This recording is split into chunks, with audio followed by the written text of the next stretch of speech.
Hello everyone, in this video I'll be ranking all of the best longbows in Baldur's Gate 3 on a tier list. Now, there's only 9 different longbows in this game. One of the cool things about some of these longbows is they have benefits even if you're not going to be planning on using them, like increasing initiative. So I'll be going over all the benefits here on a tier list, starting off with just a regular old longbow, 1d8 of piercing damage. Now, these are all going to deal at base 1d8 of damage. This one just kind of stinks because it doesn't give you any extra benefit. There's also the Sahwagan. There's Swahagan longbow as well, so that's another option for just basic ones, but they look the same, do the same thing, they're just basic. But next, we have one of the best longbows in the entire game. This is the Hellrider longbow. So what this does is it gives a +3 to initiative. Now, what's huge about initiative is, let's say, a druid, which doesn't normally get any benefit from gear. You can give this to a druid and they roll for their initiative at the start of combat, and if they have this bow, they're going to have a higher initiative even in their wild shape form. So this is actually extremely good for a lot of classes.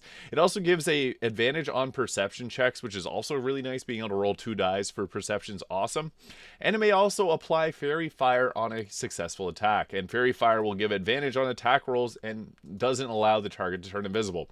This is one you can get from Act 3, so it is late in the game that you get this, but it's a best-in-slot bow for any druid and a lot of classes, because +3 to initiative is absolutely huge. You do have to have Shadowheart to get this, so yeah, everyone should have Shadowheart in Act 3, but yeah, there you go. S tier easily, because +3 to initiative is massive. It makes a huge difference, especially, as I said, for druids, but really any class. If you can go first, take out the next enemy that's about to go and let one of your other teammates go, you can kind of bounce between them. It's very useful. Next, we got the Jolt shooter. Now, this one I'm not sure where I stand on the Jolt shooter, because it's an opportunity cost. There's a spell sparkler and the sparky points, I should say, the Trident. So you get this from Counselor Floric in Joaquin's Rest during the Rescue the Grand Duke questline. Now, the spell sparkler is obviously the best of these, but yeah, some people just don't really like to use a spell sparkler, so the Jolt shooter can be okay. It does give you 2 charges of lightning whenever you attack with this weapon, so I would say it's B tier at best. There is an opportunity cost, as I said. You cannot get the sparkly points weapon or the other one, so yeah. It's okay, but most targets that are going to use lightning charges aren't going to be using a bow, so yeah, I don't know if it's really that much worth it, so B tier. Next, we got the Longbow +1. This is a 1d8 +1 with no extra benefits. It's a magical weapon, so it's better than just the regular old 1d8. There's also the Spellthief. This is really early on. You can get this. You can buy it from Aaron in the Druid Grove. So the Spellthief is nice because once per short rest, you can regain a level 1 spell slot whenever you hit a critical hit.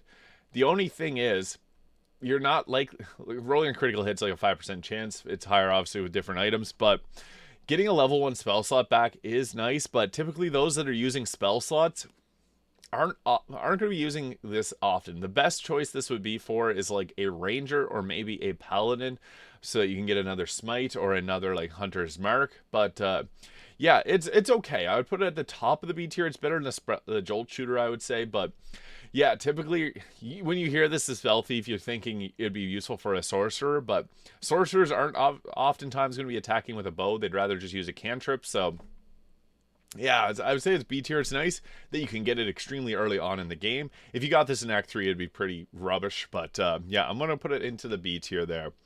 I want to save the Gontr Mael for last because that bow is really great. But now we're getting into some of the stronger ones. Now, Longbow +2 is an interesting one because you can only get this right at the very end of the game. So there's some +2 weapons in Baldur's Gate 3 that you have to have a certain class in your party. If you have a ranger in your party, then you can get the Longbow +2, but it's outclassed by the time you get it, so I will put it at the C tier. It's realistic, it's probably B tier, but I want to put it in C tier because you can only get it for the final fight, and what good is that? So not amazing, but it's there. It's in the game. It's available. And next we got the Titanstring bow, and this one I want to show off because I love this bow. So the Titanstring bow, what it does is it adds damage equal to your strength modifier. So with the strength potions, you can get your strength up to 27, which gives you +8 to your attack rolls, or +8 to your damage rolls. So this takes your normal damage and multiplies it even further. So the The Titanstring bow is incredible for damage output.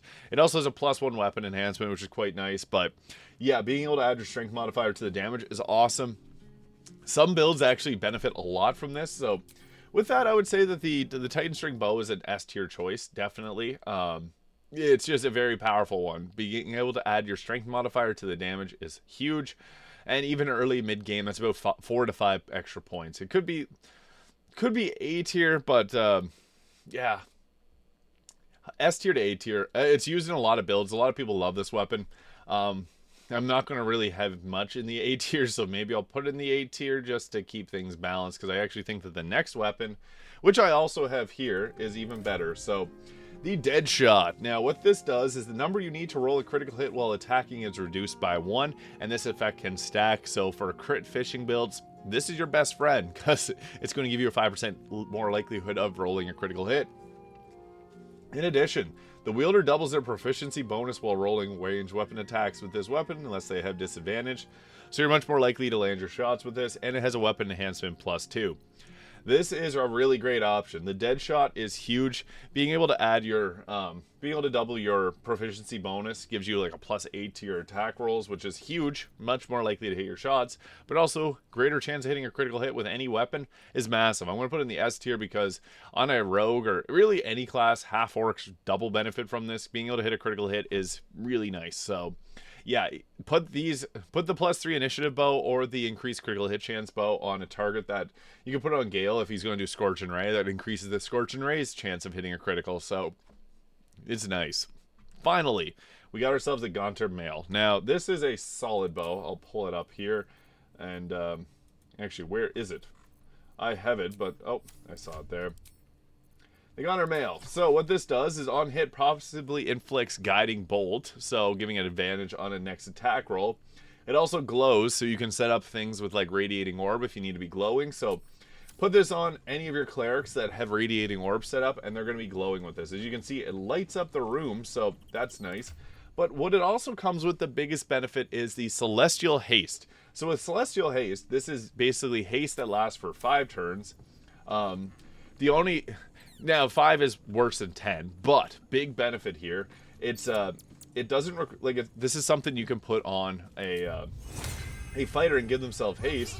The nice thing is you don't get lethargic after using it. Normal haste, whenever your concentration breaks or haste ends, you can't take a turn the next turn. So Celestial Haste changes that. It gives that +2 to armor class, advantage on dexterity saving throws. Movement speed is doubled, which is huge. And you can take an additional action per turn. So 2 actions, massive. For a fighter outside of honor mode, that's 6 attacks before you even counter in the action surge. So this is best in slot for a lot of classes because it gives a huge benefit. And again, it also applies Guiding Bolt on hits, so you can help set up your allies. So even at worst, if you don't have anything to do, a War Cleric could attack with this and give yourself the advantage for the next person to attack. And Celestial Haste, enough said. Level 5 turns, but that's 5 extra actions. Most combat in Baldur's Gate 3 is over before 5 turns, so that is huge. I really like this. It's a really effective thing, and even though it takes an action to use, you get a free action, so it's basically free. Use this often. It does recharge for long rest, so yeah, the Gontr Mael is definitely an S tier bow. The biggest benefit being the Guiding Bolt, the haste, and the ability to illuminate targets. So even if you have rings that are going to give benefits, like deals additional 2 points of damage against creatures that are illuminated, you illuminate them with this.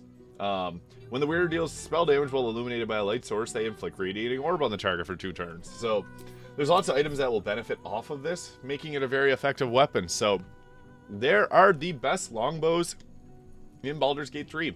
There's not many of them. There's just 9, and yeah, I would say the Titanstring is probably another S tier, but I just need to keep the A tier filled, and the +8 to damage is massive, especially if you're going to be attacking with a bow. That's probably the best in slot for a lot of classes, but other benefits apply to every single character. Like +3 to initiative, I would say, is huge. Very underrated. Being able to get critical hits off easier is massive, and then also haste is huge. So there it is. Those are the best longbows in Baldur's Gate 3. If you found this video useful, please hit the subscribe button below. Thank you so much for watching, and I hope you have a great day. I'll see you in the next one.